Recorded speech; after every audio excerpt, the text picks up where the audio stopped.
Le 6 octobre 1825, c'était l'ouverture officielle du canal de la Chine à la circulation maritime. Le projet d'un canal contournant les rapides de la Chine remonte aux toutes premières années qui ont suivi la fondation de Ville-Marie.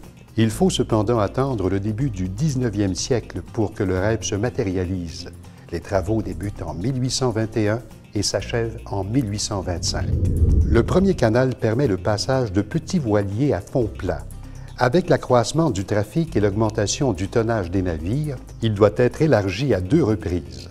Les travaux ont cours de 1843 à 1848 et de 1873 à 1885. Durant ces meilleures années, à la veille de la grande crise de 1929, près de 15 000 navires empruntent annuellement le canal. Mais, 30 ans plus tard, celui-ci est remplacé par la voie maritime du Saint-Laurent.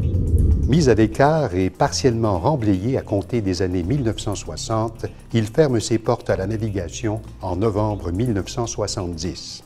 Administré par Parcs Canada depuis 1978, le canal de la Chine est maintenant surtout connu pour son exceptionnelle piste polyvalente. La piste cyclable inaugurée en 1977 figure aujourd'hui parmi les plus beaux circuits urbains du monde. Elle a été classée au 3e rang mondial des meilleurs parcours de vélo urbain par le magazine Times.